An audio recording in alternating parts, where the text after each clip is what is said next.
En el invierno de 1875, 7 años después de la misteriosa desaparición de Timothy Caldwell del Hospital Estatal de Missouri, comenzaron a producirse una serie de muertes inexplicables en 3 condados diferentes de Kansas.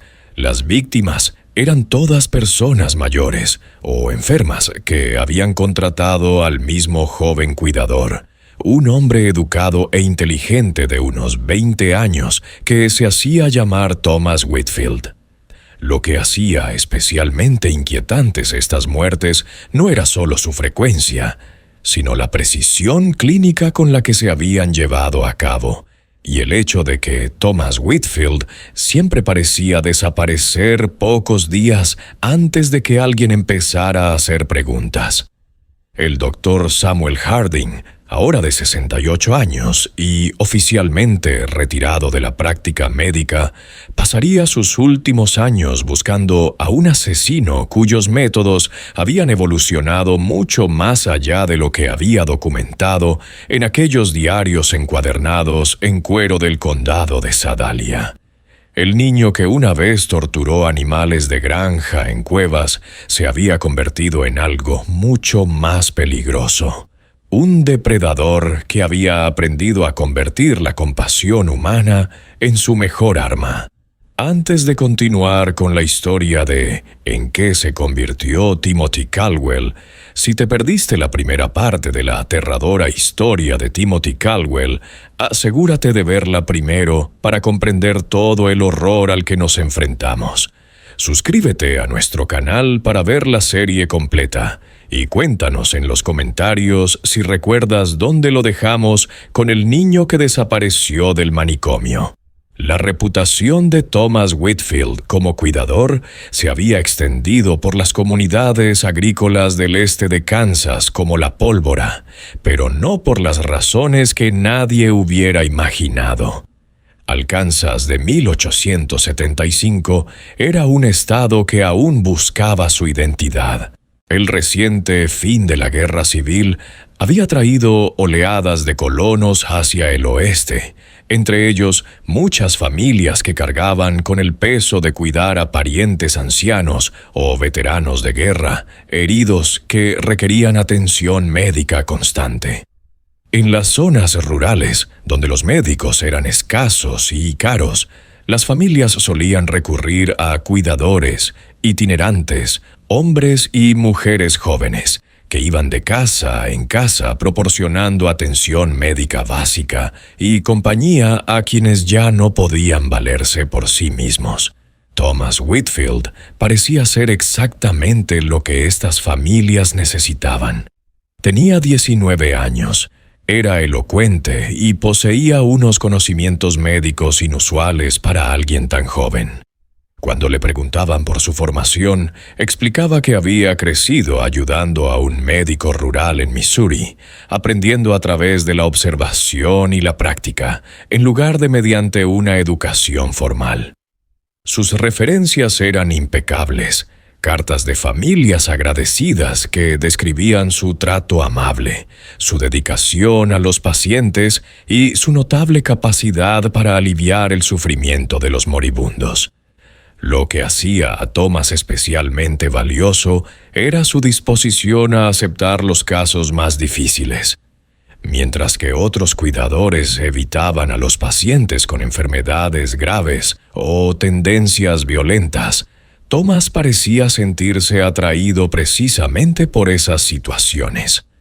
Se especializó en el cuidado de personas mayores que padecían demencia, veteranos de guerra que luchaban contra lo que los médicos entonces llamaban corazón de soldado, y pacientes terminales, cuyas familias ya no podían soportar ver su lento declive. Thomas cobraba tarifas razonables por sus servicios, nunca tan bajas como para parecer sospechosas, pero tampoco tan altas como para quedar fuera del mercado.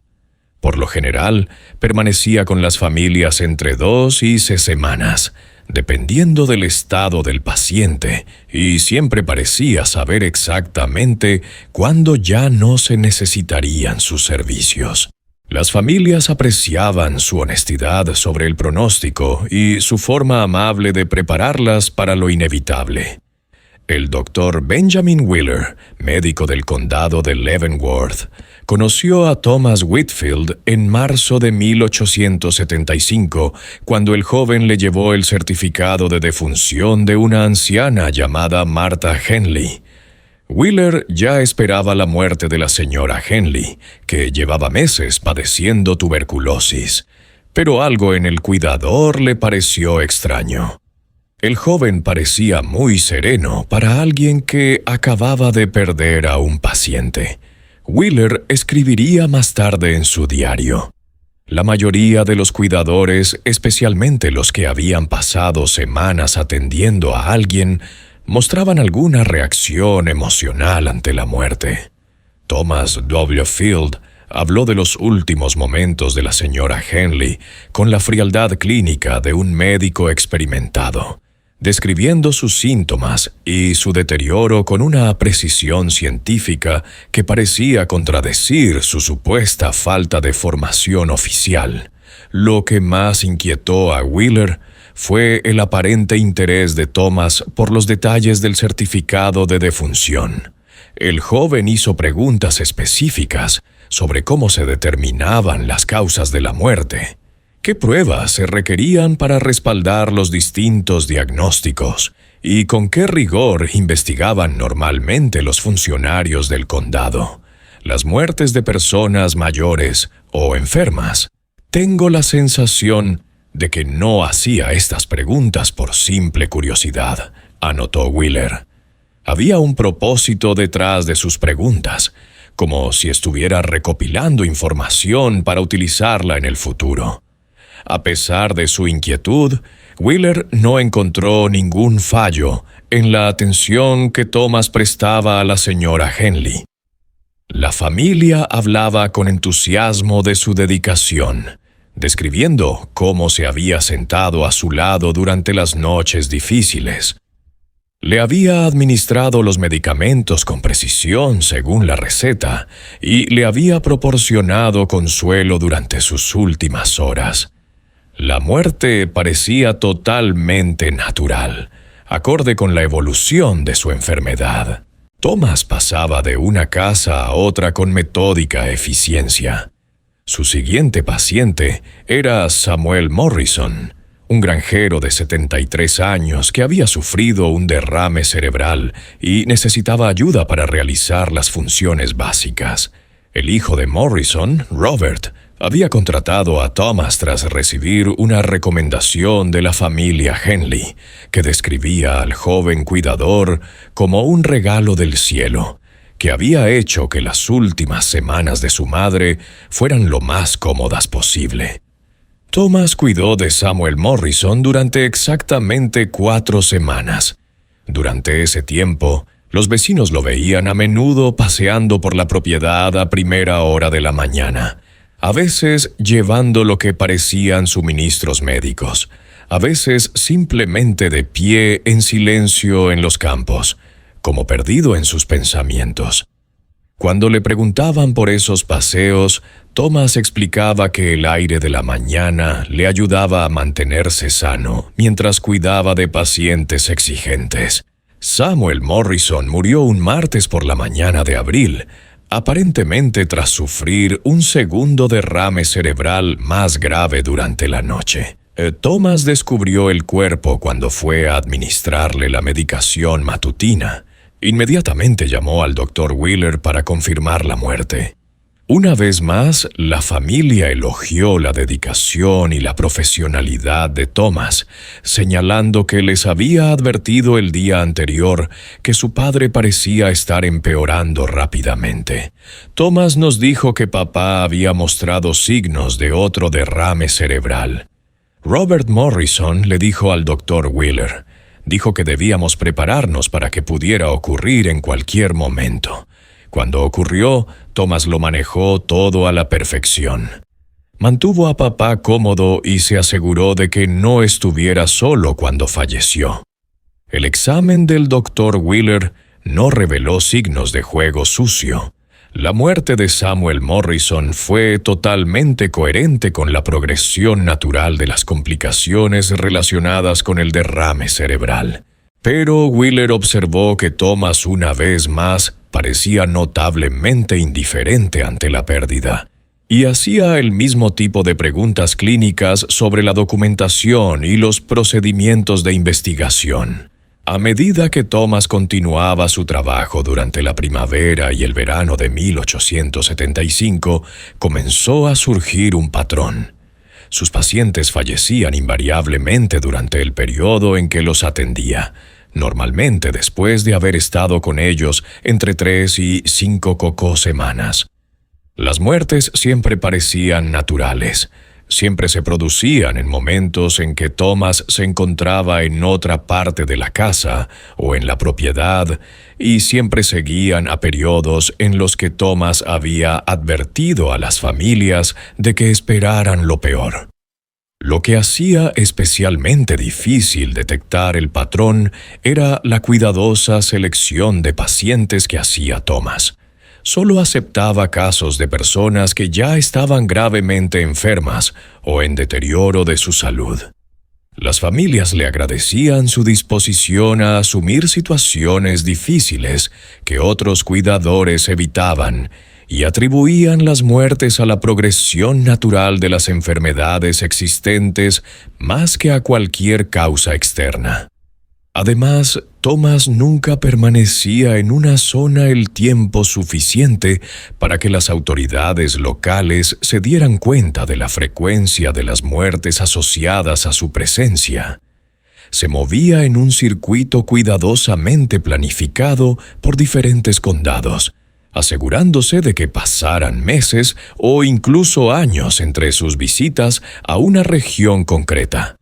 Cuando regresaba a una zona, los recuerdos se habían desvanecido y las nuevas familias agradecían sus servicios sin relacionarlo con las muertes anteriores.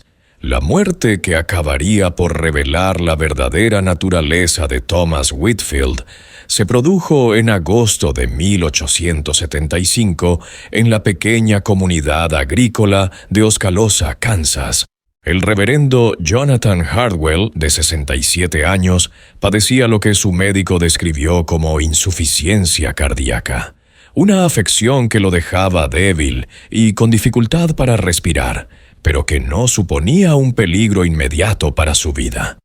La hija de Hardwell, Elizabeth, había contratado a Thomas después de que su padre sufriera un episodio especialmente grave que lo dejó postrado en cama durante varios días. El reverendo era una figura prominente en la comunidad, muy respetado por sus décadas de servicio en la iglesia bautista local, y el deterioro de su salud se había convertido en motivo de preocupación para toda la congregación. Thomas cuidó del reverendo Hardwell siguiendo su patrón habitual. Era atento, conocedor y tranquilizador con la familia sobre el estado del paciente.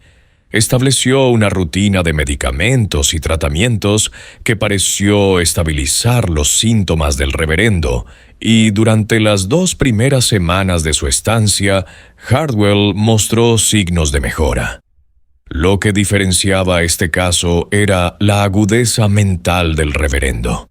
A diferencia de los pacientes anteriores de Thomas, que a menudo se mostraban confusos o debilitados por sus enfermedades, Hardwell seguía estando lúcido y observador a pesar de sus limitaciones físicas. Y lo que es más importante, el reverendo había pasado décadas aconsejando a personas con problemas y poseía una capacidad intuitiva para leer a las personas que pocos de los pacientes de Thomas habían demostrado. En la mañana del 15 de agosto de 1875, el reverendo Hardwell llamó a su hija a su lado para lo que describió como una conversación urgente. Elizabeth contó más tarde a los investigadores que su padre parecía agitado como nunca lo había visto antes, a pesar de que su estado físico había mejorado en los días anteriores. «Mi padre me dijo que algo le pasaba a Thomas», testificaría Elizabeth más tarde. Dijo que Thomas había estado haciendo preguntas extrañas sobre la iglesia, sobre las finanzas de nuestra familia, sobre si guardábamos dinero en casa. Pero lo que más inquietaba a mi padre era la forma en que Thomas lo miraba cuando creía que nadie lo observaba. Según Elizabeth, su padre describió la mirada de Thomas como la de alguien que estudia un espécimen sin importarle un comino al paciente. El reverendo había notado que Thomas no mostraba ninguna preocupación genuina por su comodidad o su recuperación, sino que parecía estar calculando algo cada vez que creía que no lo observaban. Lo más inquietante de todo, según el reverendo Hardwell, era que se había despertado varias veces durante la noche y había encontrado a Thomas de pie junto a su cama, no administrándole la medicación ni comprobando su estado, sino simplemente observándolo dormir con una expresión de fría curiosidad. Mi padre dijo que sentía como si Thomas estuviera esperando algo. Recordó Elizabeth, no esperando para ayudar, sino esperando a que pasara algo. Me hizo prometer que no lo dejaría solo con Thomas nunca más, ni siquiera unos minutos. Elizabeth le aseguró a su padre que se quedaría cerca, pero se sentía dividida entre la preocupación de su padre y su gratitud por la mejoría de su estado desde la llegada de Thomas. El joven cuidador parecía tan profesional, tan dedicado al bienestar de su padre, que le costaba creer que pudiera albergar malas intenciones.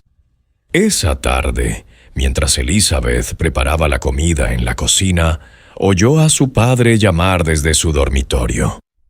No era su habitual llamada para pedir ayuda, sino un grito de alarma que la hizo correr hacia su habitación.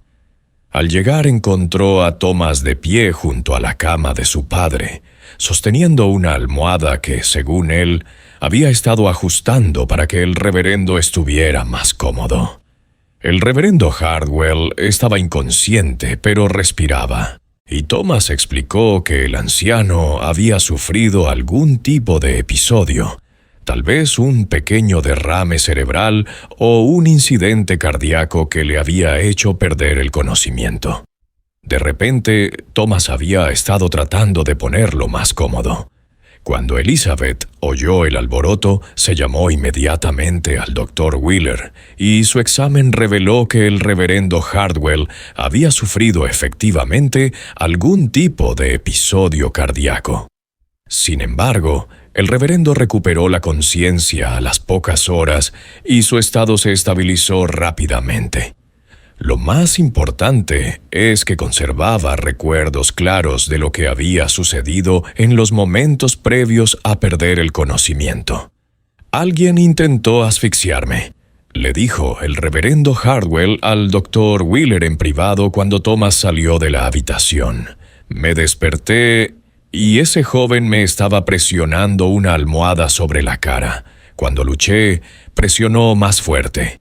Intenté gritar, pero no podía respirar. Pensé que iba a morir».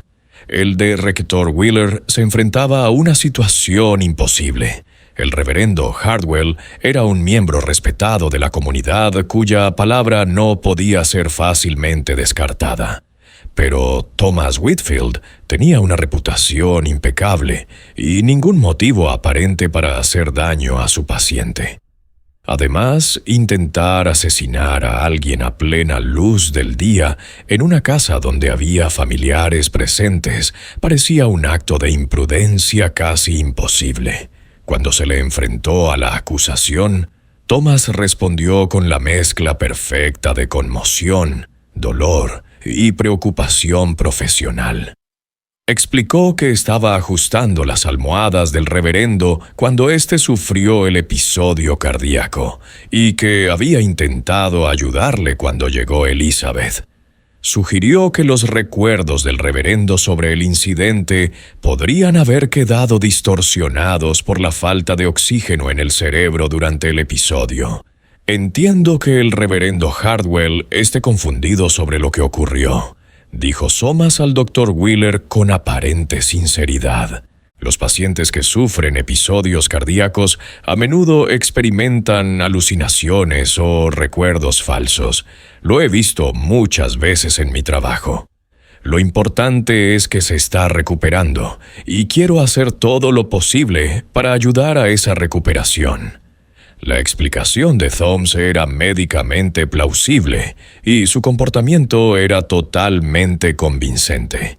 Pero el Dr. Wheeler recordaba su inquietud anterior sobre el joven cuidador y decidió investigar más a fondo antes de descartar las afirmaciones del reverendo. Lo que Wheeler descubrió durante los días siguientes lo cambiaría todo. En colaboración con funcionarios del condado de jurisdicciones vecinas, comenzó a rastrear el patrón de muertes relacionadas con los servicios de cuidados de Thomas Whitfield. La imagen que surgió era mucho más inquietante de lo que nadie había imaginado. En menos de 6 meses, Thomas había estado presente en la muerte de 17 pacientes en 3 condados. Aunque cada muerte parecía natural si se consideraba individualmente, el patrón acumulativo sugería algo mucho más siniestro. Además, Wheeler descubrió que varias familias habían denunciado pequeños robos tras la muerte de sus familiares. Se trataba de pequeñas cantidades de dinero, joyas u otros objetos de valor que habían desaparecido, pero que se atribuyeron a la confusión durante el proceso de duelo.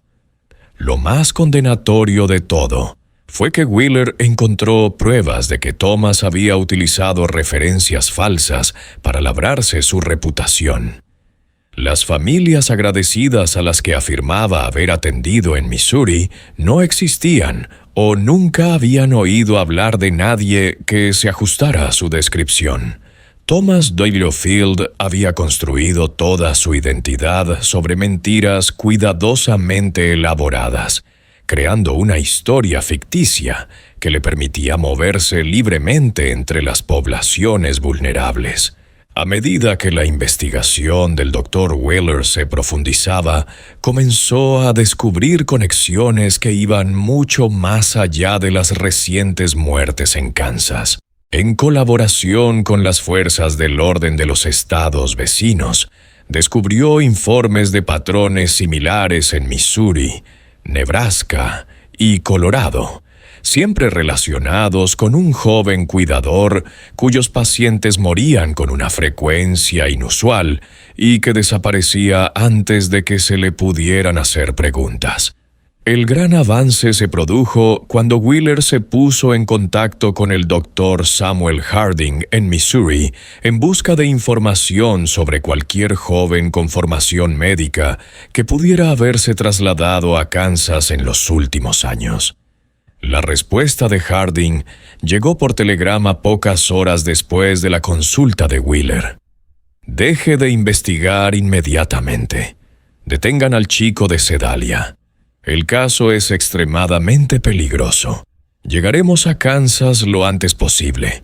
El Dr. Harding, ahora de 68 años y oficialmente jubilado, había pasado los 7 años transcurridos desde la desaparición de Timothy Caldwell, rastreando informes de muertes sospechosas en todo el medio oeste de Estados Unidos.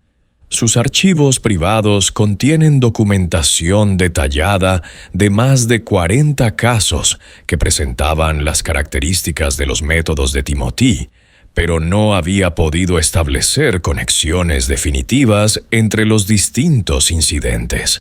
Las muertes de Kansas representaban el patrón más claro que Harding había visto desde la fuga de Timothy del Hospital Estatal de Missouri. La selección sistemática de personas vulnerables, la cuidadosa planificación y ejecución, y lo más importante, la precisión clínica de los asesinatos, coincidían con el perfil de comportamiento que Harding había desarrollado basándose en sus observaciones del chico. Cuando Harding llegó a Oskaloosa 3 días después, trajo consigo copias de sus diarios originales del caso Caldwell, junto con 7 años de notas de investigación y correspondencia con funcionarios policiales de varios estados. Su primera parada fue la cama del reverendo Hardwell, donde realizó una entrevista detallada sobre el intento de asesinato. Lo que Harding descubrió confirmó sus peores temores. La descripción que el reverendo Hardwell hizo del comportamiento de Thomas Whitfield coincidía exactamente con los patrones que Harding había observado en Timothy Quayle cuando era niño. La mirada fría y calculadora, el interés clínico por el sufrimiento, la ausencia total de empatía genuina, todas eran características que Harding había documentado en su estudio de caso original. Y lo que es más importante, el reverendo Hardwell proporcionó detalles sobre el aspecto físico de Thomas que confirmaron su identidad. A pesar del paso de 7 años, el joven conservaba los ojos azul claro, el pelo rubio y la complexión delgada que caracterizaban a Timothy de niño. Lo más revelador de todo era que Thomas tenía una pequeña cicatriz en la mano izquierda, que Harding recordaba que Timothy se había hecho durante la pelea en la granja de los Caldwell. «Es él», le dijo Harding al Dr. Wheeler. Después de entrevistar al reverendo Timothy Caldwell, había estado escondido a plena vista, utilizando sus conocimientos médicos y su capacidad de manipulación para matar con impunidad, pero cometió un error crucial de juicio. Se volvió demasiado confiado, y esa confianza excesiva lo delató. La evaluación de Harding fue que Timothy había evolucionado mucho más allá del impulsivo asesino de niños que había sido en Missouri. La versión adulta había desarrollado métodos sofisticados para seleccionar a sus víctimas, establecer coartadas y evitar ser descubierto. Había aprendido a utilizar en su beneficio los prejuicios de la sociedad sobre los jóvenes cuidadores, explotando la confianza y la gratitud de las familias afligidas. Lo más inquietante de todo era que Harding creía que Timothy ya no mataba únicamente con fines experimentales. Los robos asociados a cada muerte sugerían que había desarrollado una motivación práctica para sus crímenes, utilizando el asesinato como medio para mantenerse mientras perseguía sus intereses psicológicos más profundos.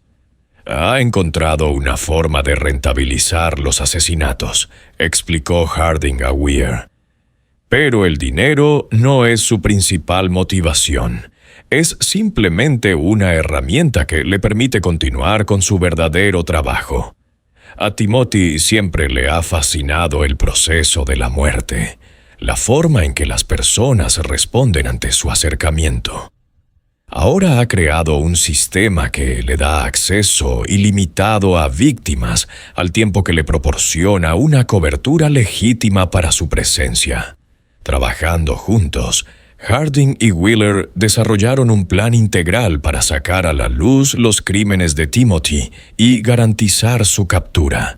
Tendrían que coordinarse con las fuerzas del orden de varias jurisdicciones, ya que las actividades de Timothy habían traspasado las fronteras estatales, y lo que es más importante, tendrían que estar preparados para la posibilidad de que Timothy intentara huir o, peor aún, intensificara su violencia al darse cuenta de que estaba siendo investigado.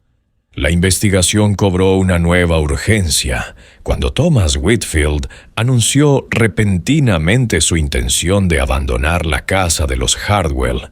Le explicó a Elizabeth que el estado de su padre se había estabilizado hasta el punto de que ya no necesitaba cuidados profesionales y que había aceptado un puesto con otra familia en un condado vecino.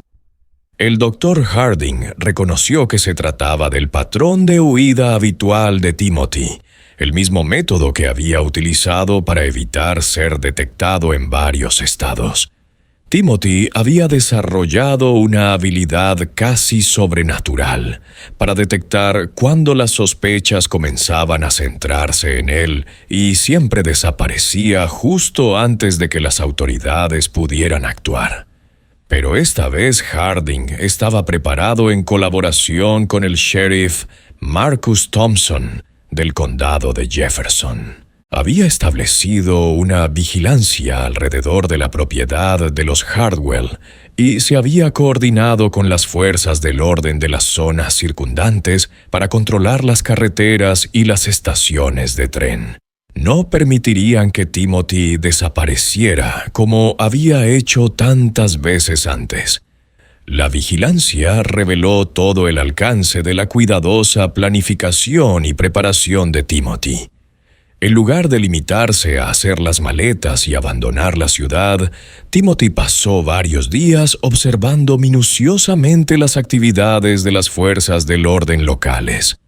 Se le vio observando la oficina del sheriff desde varios puntos estratégicos, calculando los movimientos de los agentes y, al parecer, trazando rutas de escape por los alrededores. Más inquietante aún, Timothy visitó varias veces el cementerio local, donde se le vio estudiando lápidas y tomando notas en un pequeño cuaderno.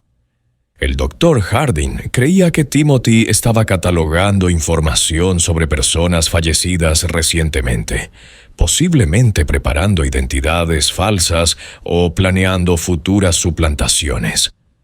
«No solo está planeando escapar», le dijo Harding al sheriff Thompson. «Está planeando su próxima identidad, su próximo terreno de caza». Timothy ha aprendido a pensar estratégicamente, a planificar con meses o incluso años de antelación. Ya no estamos ante un asesino impulsivo. Estamos ante alguien que se dedica al asesinato como si fuera una profesión. El gran avance se produjo cuando uno de los ayudantes del sheriff Thompson, que realizaba una vigilancia rutinaria, observó a Timothy reunirse con un desconocido a las afueras de la ciudad. La reunión tuvo lugar cerca de un molino de grano abandonado, lejos de miradas indiscretas, y duró aproximadamente 20 minutos. El desconocido fue posteriormente identificado como Marcus Sullivan, un estafador con antecedentes por fraude y falsificación que había salido recientemente de prisión en Missouri. Sullivan se especializaba en la creación de documentos de identidad falsos y, al parecer, había sido contratado por Timothy para crear una nueva identidad para su próxima zona de operaciones. Este descubrimiento proporcionó a las fuerzas del orden información crucial sobre los métodos de Timothy. En lugar de limitarse a desplazarse de un lugar a otro con su identidad falsa, Timothy había creado sistemáticamente nuevas identidades con historias inventadas y referencias falsas. Esto explicaba cómo había podido mantener su reputación de cuidador fiable a pesar de la serie de muertes relacionadas con su trabajo. Los hombres del sheriff Thompson arrestaron a Sullivan inmediatamente después de su reunión con Timothy. Y bajo interrogatorio, el falsificador reveló todo el alcance de la manipulación de identidades de Timothy durante los últimos 7 años. Timothy había encargado al menos 6 juegos diferentes de documentos falsos, lo que le permitía operar bajo múltiples nombres en varios estados. Más importante aún, Sullivan reveló que Timothy había estado planeando algo mucho más ambicioso que su patrón habitual de asesinatos individuales. El joven asesino había estado recopilando información sobre familias de Kansas y Nebraska, aparentemente preparándose para lo que Sullivan describió como un gran proyecto. Aunque el falsificador afirmó no conocer los detalles específicos de los planes de Timothy, testificó que Timothy estaba cansado de matar a una persona cada vez. Sullivan dijo que quería hacer algo que se recordara.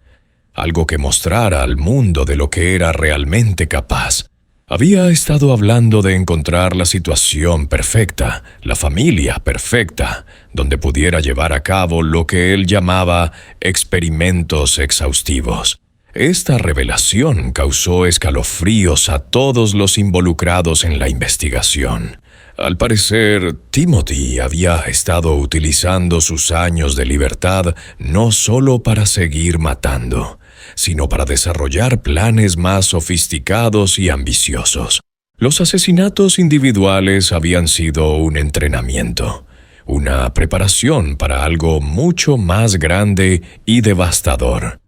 El Dr. Harding sospechaba que el gran proyecto de Timothy consistía en encontrar una forma de matar a varias personas sin que pareciera que se trataba de muertes naturales. Los conocimientos médicos de Timothy y sus años de experiencia manipulando a familias en duelo. Podría estar planeando atacar a toda una familia o incluso a una comunidad más grande. Timothy siempre ha estado impulsado por la curiosidad intelectual sobre la muerte y el comportamiento humano. Harding explicó a los agentes de la ley reunidos. De niño, mataba para satisfacer esa curiosidad a pequeña escala. De adulto, su apetito ha crecido. Ya no le satisfacen los simples asesinatos.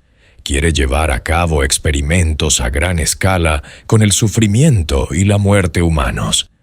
La urgencia por capturar a Timothy aumentó drásticamente cuando el sheriff Thompson recibió la noticia de que Thomas Whitfield no había aparecido a la hora prevista para su salida de la casa de los Hardwell.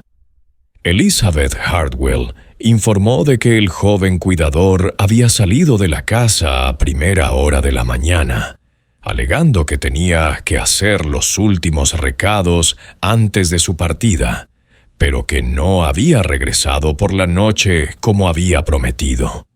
Un registro de la habitación de Thomas reveló que se había llevado la mayoría de sus pertenencias, pero había dejado varios objetos que proporcionaban información crucial sobre sus actividades.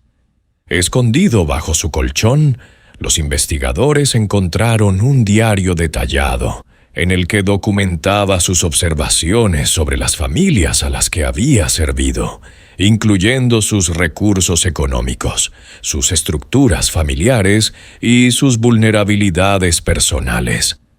Las entradas del diario revelaban el enfoque sistemático de Timothy para seleccionar y manipular a sus víctimas. Cada familia era analizada con detalle clínico, con notas sobre sus debilidades emocionales, su situación económica y su valor potencial como sujetos para los experimentos psicológicos de Timothy.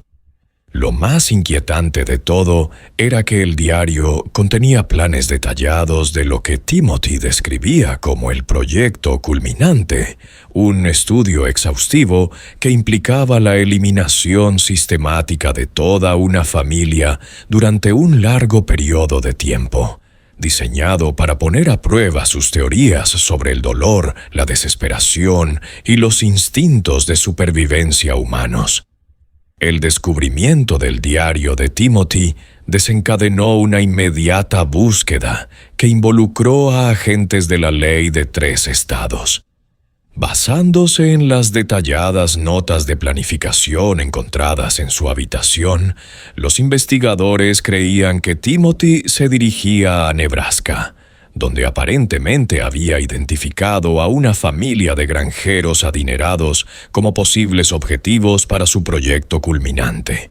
El Dr. Harding estudió las notas de Timothy con creciente horror, reconociendo la evolución de la mentalidad experimental original del chico hacia algo mucho más sofisticado y mortífero.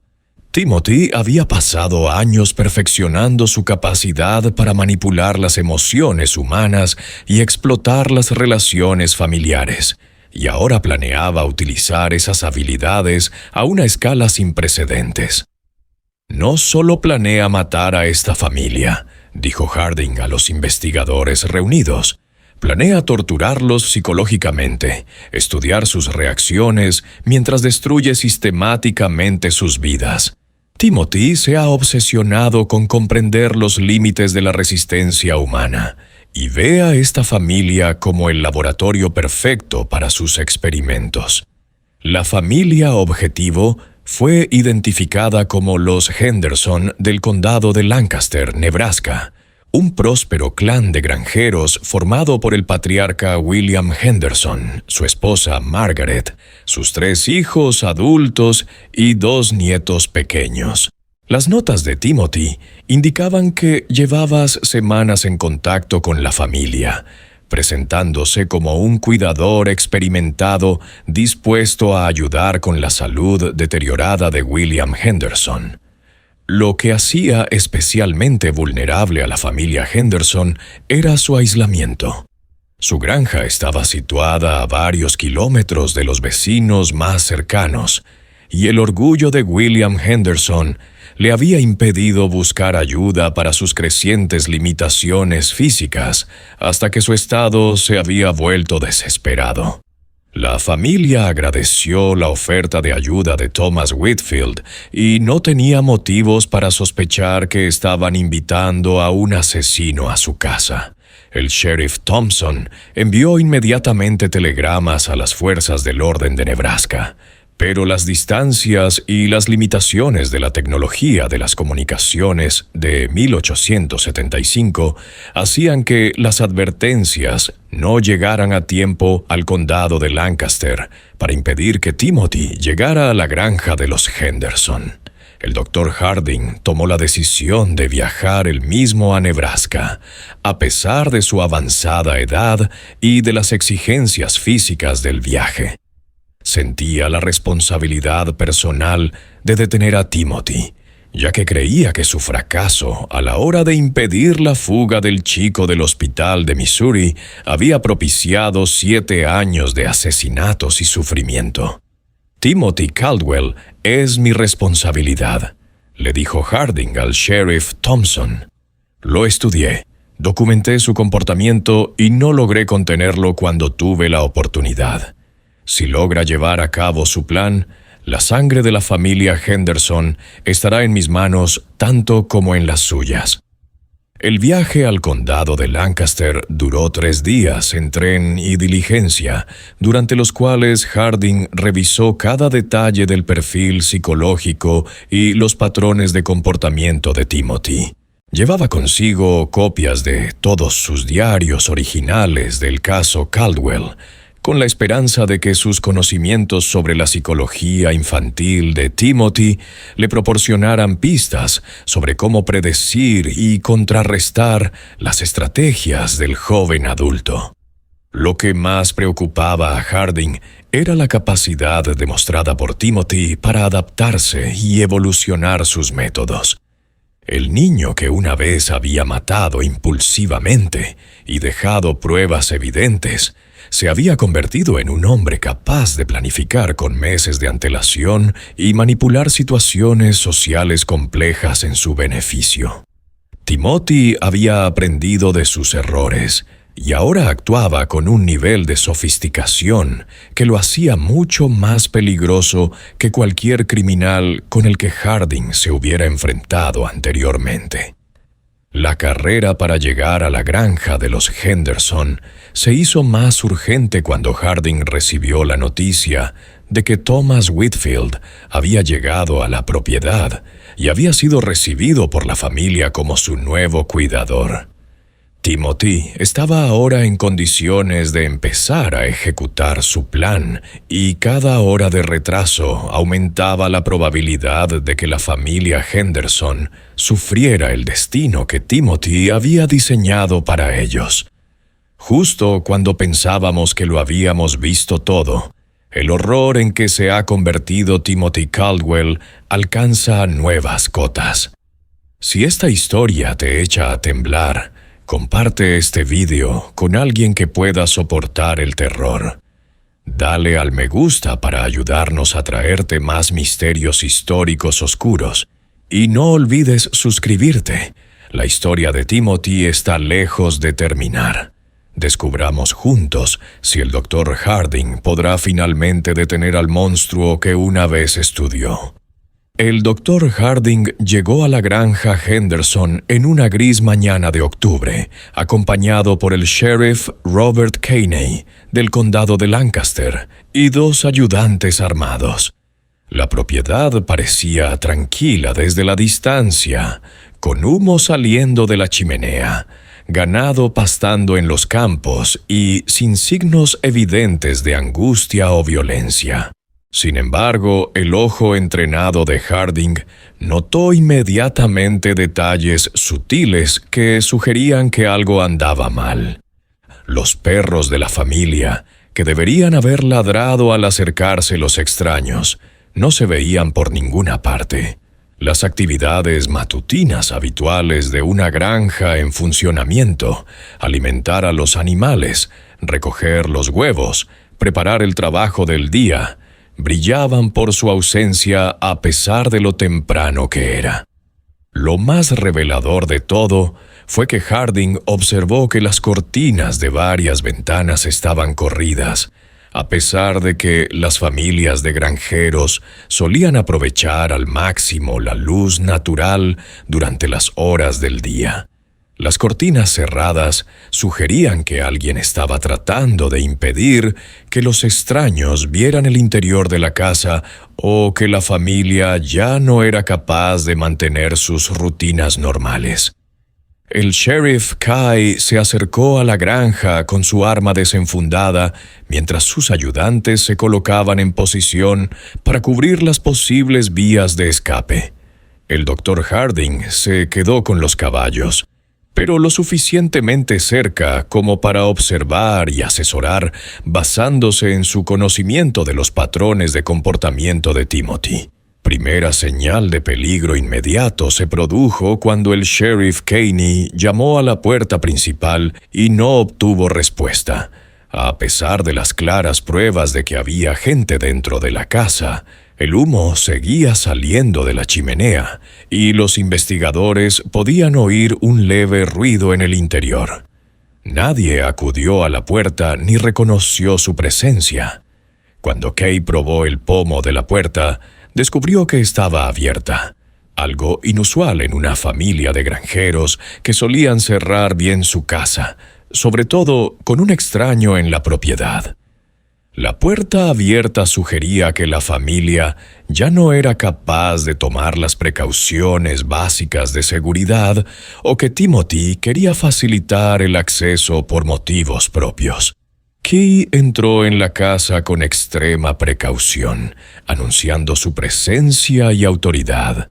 La respuesta que recibió heló a todos los presentes.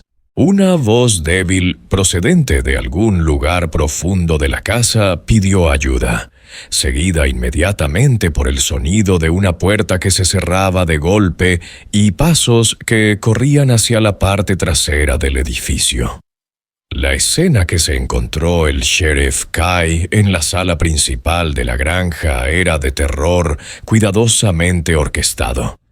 William Henderson estaba atado a una silla cerca de la chimenea, consciente, pero claramente debilitado, por lo que parecían días de maltrato. Su esposa, Margaret, yacía en un sofá cercano, respirando, pero sin responder, aparentemente drogada hasta quedar inconsciente. Lo más inquietante de todo era que la habitación había sido dispuesta como un macabro laboratorio. Las mesas y las sillas habían sido recolocadas para crear líneas de visión claras entre las diferentes zonas. Había cuadernos e instrumentos médicos dispuestos con precisión científica, y las paredes estaban cubiertas con gráficos detallados que registraban lo que parecían ser las respuestas físicas y emocionales de los miembros de la familia a diversas formas de estrés y sufrimiento. Timothy había estado llevando a cabo el exhaustivo experimento descrito en su diario, utilizando a la familia Henderson como sujetos de un estudio prolongado sobre la resistencia humana y el colapso psicológico. Según las pruebas encontradas en la habitación, el experimento llevaba al menos una semana en marcha, durante la cual Timothy había torturado y manipulado sistemáticamente a cada miembro de la familia mientras documentaba sus reacciones. William Henderson, apenas capaz de hablar debido al agotamiento físico y el trauma emocional, logró transmitir que Timothy había aislado a cada miembro de la familia en diferentes partes de la casa, controlando su acceso a la comida, el agua y el contacto entre ellos. La tortura psicológica había sido tan metódica como el abuso físico, y Timothy alternaba entre una aparente amabilidad y una crueldad calculada para maximizar la confusión y la desesperación. Nos dijo que era por la ciencia, susurró Henderson al sheriff Caney. Dijo que estaba estudiando cómo se desmoronan las familias bajo presión, cómo la gente elige entre salvarse a sí misma o salvar a los demás.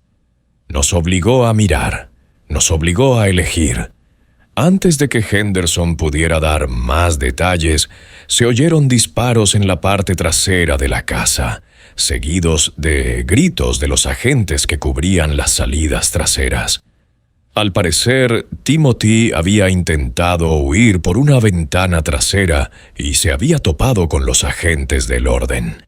El doctor Harding corrió hacia el lugar del alboroto y llegó justo a tiempo para ver a Timothy Caldwell, ahora un joven alto y delgado de 19 años, de pie en el patio de la granja, con las manos en alto en señal de rendición.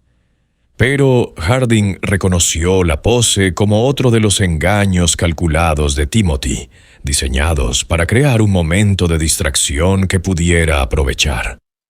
«Ve la belleza del plan», explicó Timothy al doctor Harding con evidente orgullo.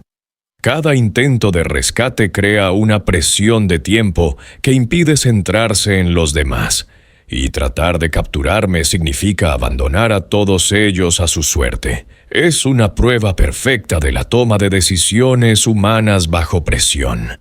El sheriff Kane envió inmediatamente a sus ayudantes para iniciar las operaciones de rescate, pero Timothy había calculado correctamente cada situación. Requería una atención cuidadosa y conocimientos especializados para resolverse con seguridad. Precipitar cualquiera de los rescates probablemente provocaría más víctimas, pero retrasarlos significaba permitir que las condiciones empeoraran. El doctor Harding se encontró ante el mismo tipo de elección imposible que Timothy había estado imponiendo a sus víctimas durante años. Como médico, su instinto era dar prioridad a salvar vidas. Como ciudadano, sabía que permitir que Timothy escapara significaría condenar a futuras víctimas a sufrir el mismo destino que la familia Henderson. «Este es tu último experimento, ¿verdad?», preguntó el doctor. «Harding, no estás intentando escapar, estás intentando demostrar algo sobre la naturaleza humana». Timothy asintió con gratitud. Sabía que al final lo entenderías. «Sí, este es mi estudio culminante. Quiero documentar cómo responde la sociedad cuando se ve obligada a elegir entre la justicia y la misericordia, entre el castigo y la prevención del sufrimiento inmediato». La familia Henderson ha sido un excelente sujeto de estudio, pero usted, doctor Harding, es el verdadero premio. ¿Qué pasará cuando termine su experimento? «Eso depende de los resultados», respondió Timothy. «Si estoy satisfecho con los datos que recopile hoy, quizá esté listo para pasar a la siguiente fase de mi investigación. He estado pensando en pasar de los estudios individuales y familiares a experimentos sociales a mayor escala. Imaginé lo que podríamos aprender estudiando a toda una comunidad en condiciones de estrés controlado. Las implicaciones de la declaración de Timothy eran aterradoras. Al parecer, había estado planeando pasar del asesinato de individuos y familias a orquestar víctimas en masa, utilizando pueblos o regiones enteras como laboratorios para sus experimentos psicológicos. Pero el Dr. Harding también detectó algo en el comportamiento de Timothy que le dio esperanzas. A pesar de su aparente confianza y su cuidadosa planificación, Timothy parecía buscar la validación de su trabajo de una manera que sugería incertidumbre sobre sus próximos pasos. El joven que una vez había estado tan seguro de sí mismo, ahora buscaba la aprobación de la figura de autoridad que lo había estudiado originalmente. «Tu investigación ha sido impresionante», dijo el Dr. Harding con cautela, «pero está incompleta. Has estudiado la muerte y el sufrimiento, pero nunca has estudiado la redención o la recuperación. No comprendes todo el espectro de la experiencia humana». La expresión de Timothy cambió ligeramente, mostrando la primera grieta en su fachada controlada. «La redención es una ilusión creada por mentes débiles para evitar enfrentarse a la dura realidad», dijo. Pero había un tono defensivo en su voz que no había estado presente antes. «¿De verdad? Has pasado 7 años huyendo de las consecuencias de tus actos. Si realmente fueras tan evolucionado como afirmas, no serías capaz de afrontar esas consecuencias directamente». Harding estaba corriendo un enorme riesgo al desafiar la percepción que Timo tenía de sí mismo. Pero intuía que la necesidad de validación intelectual del joven podía ser más fuerte que su compromiso de escapar. Timothy siempre había ansiado el reconocimiento de su inteligencia y perspicacia, y ese anhelo podría proporcionar la palanca necesaria para resolver la situación. El duelo psicológico que siguió duró casi 1 hora, durante la cual los ayudantes del sheriff Kane trabajaron frenéticamente para rescatar a los familiares en peligro. El Dr. Harding utilizó todas las técnicas que había aprendido al estudiar la psicología de Timothy para mantener al joven conversando mientras continuaban las operaciones de rescate. Poco a poco se fue formando una imagen más clara de en qué se había convertido Timothy durante sus años de libertad. Sin duda había evolucionado mucho desde el impulsivo asesino de niños que había sido en Missouri. Pero esa evolución había tenido un precio. La supresión sistemática de las emociones humanas normales lo había dejado cada vez más aislado y desesperado por conectar con alguien.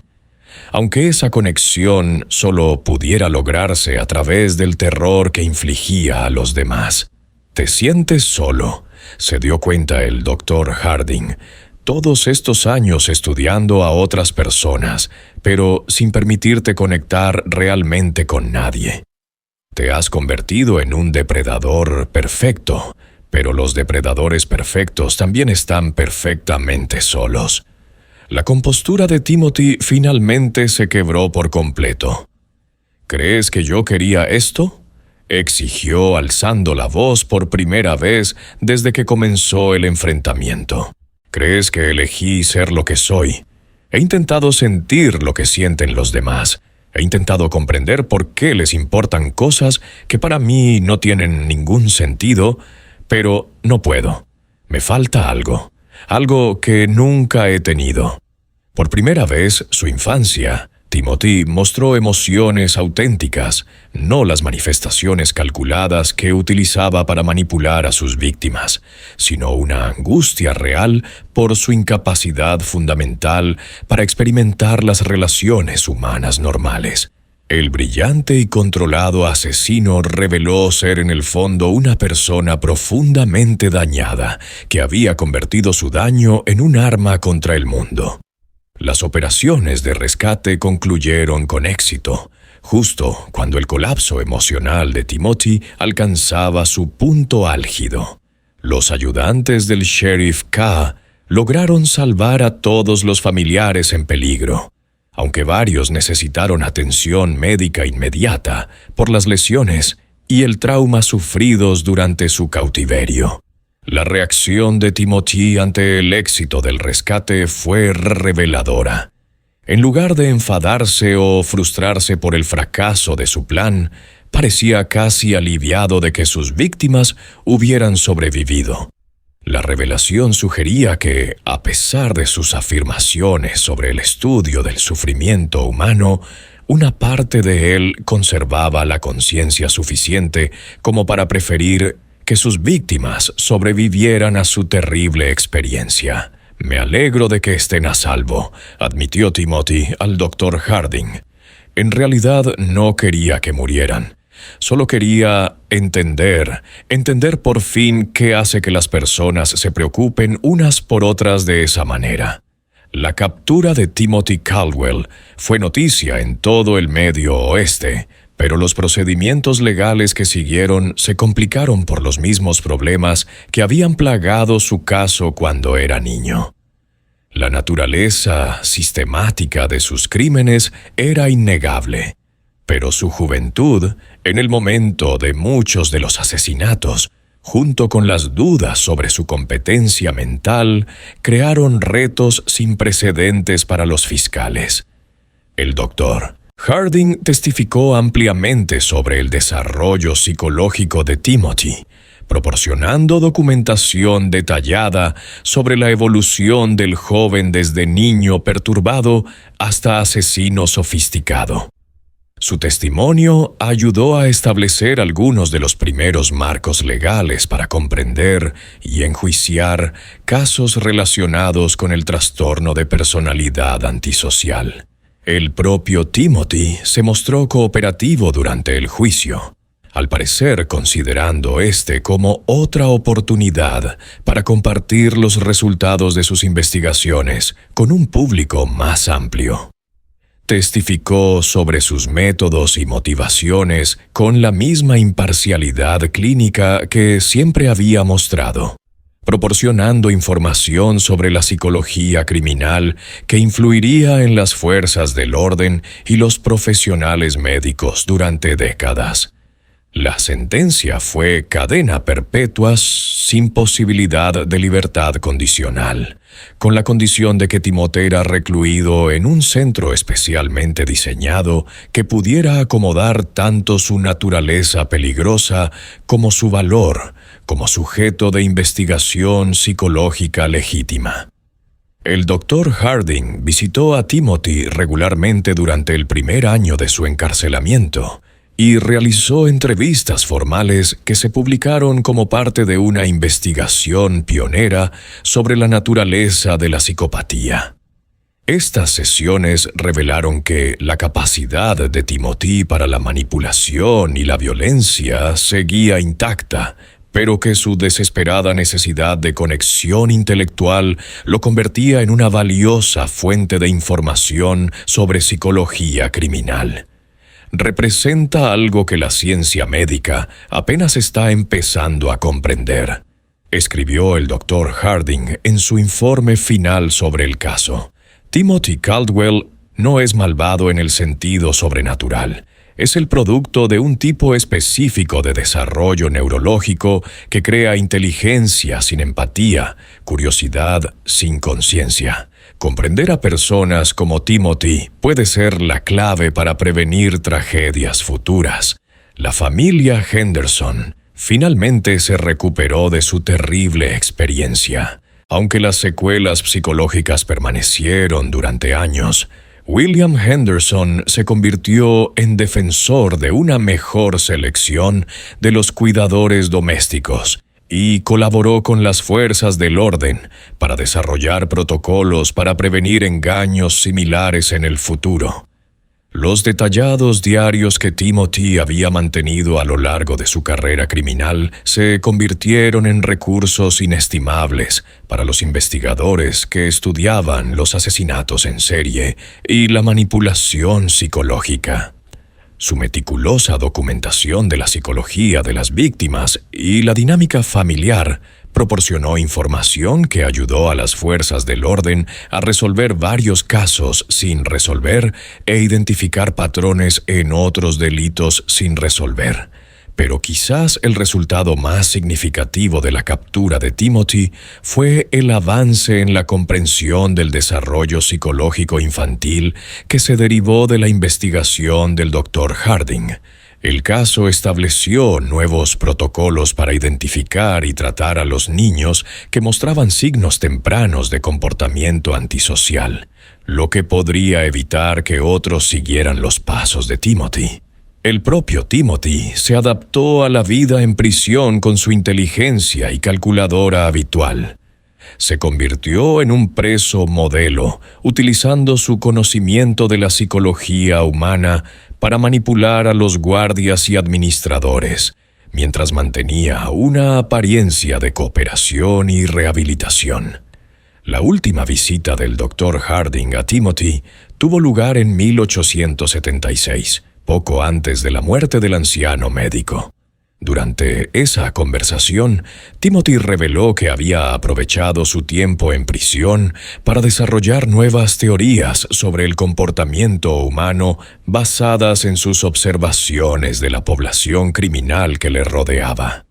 «He aprendido mucho aquí, Dr. Harding», dijo Timothy durante su último encuentro.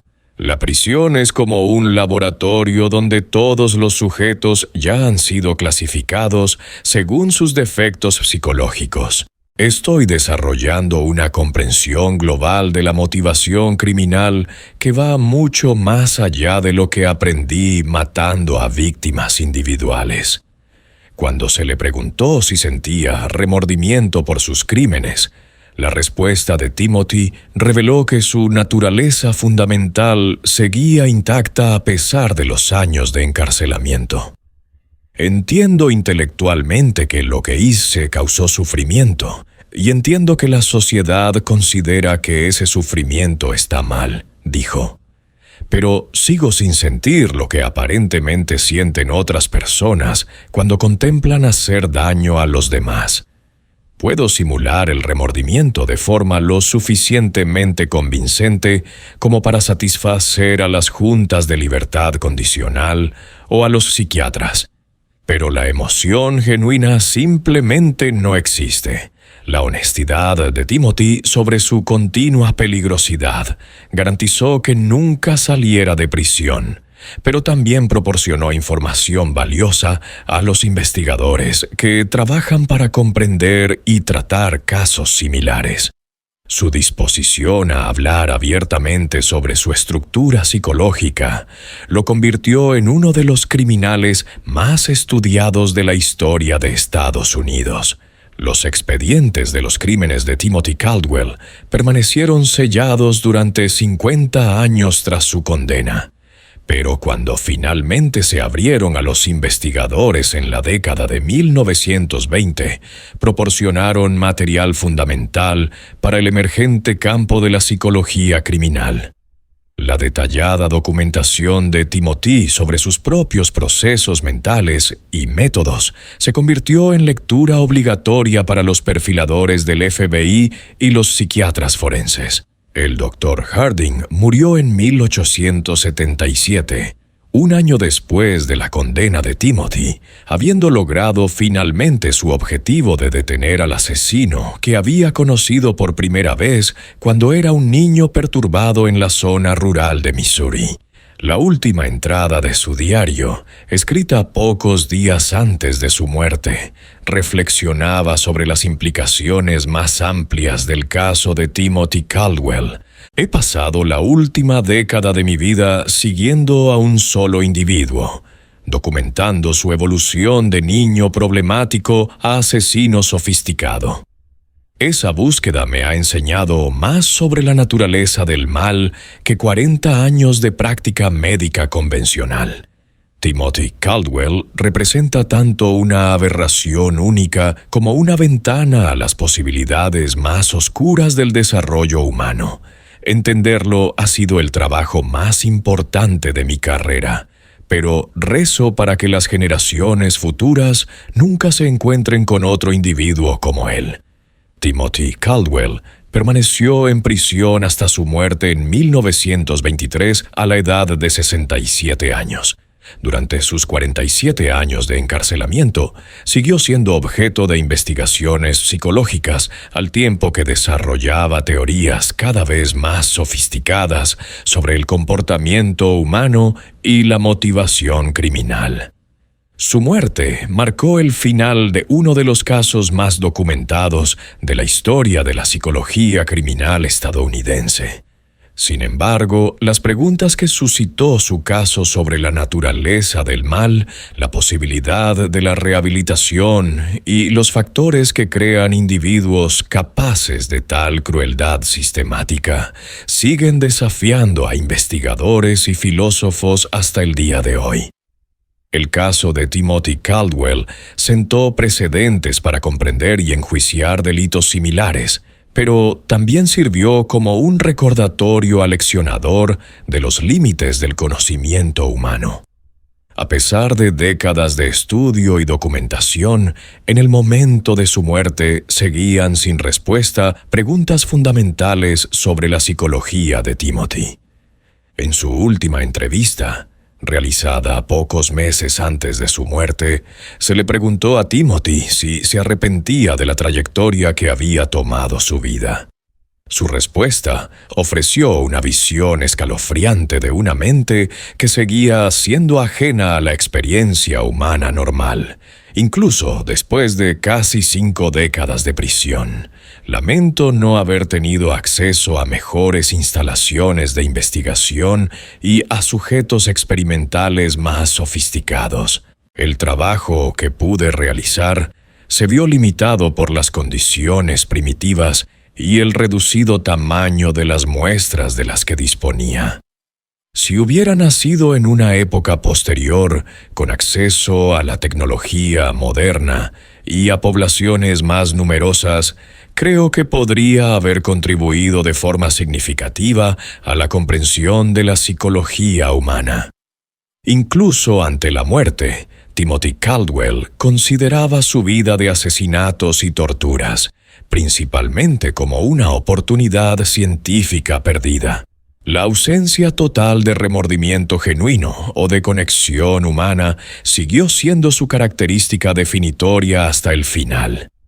Este caso nos recuerda que el mal puede adoptar formas que desafían nuestras suposiciones más básicas sobre la naturaleza humana y el desarrollo moral. La historia de Timothy Caldwell nos obliga a enfrentarnos a preguntas incómodas sobre los orígenes de la conciencia, la posibilidad de la redención y la responsabilidad de la sociedad de protegerse de individuos que existen fuera de los límites normales de la empatía humana. ¿Qué crees que llevó a Timothy Caldwell a convertirse en un asesino tan metódico? ¿Nacía o fueron sus traumas infantiles los que crearon al monstruo en el que se convirtió? Y lo más inquietante de todo, ¿podría haber otros como él escondidos entre nosotros hoy en día? Deja tus opiniones en los comentarios a continuación y no olvides suscribirte para leer más historias terroríficas del oscuro pasado de Estados Unidos. La historia de Timothy Caldwell puede haber terminado, pero las preguntas que plantea sobre la naturaleza humana siguen atormentándonos más de un siglo después. ¿Habrá otros como él? Solo el tiempo lo dirá. M.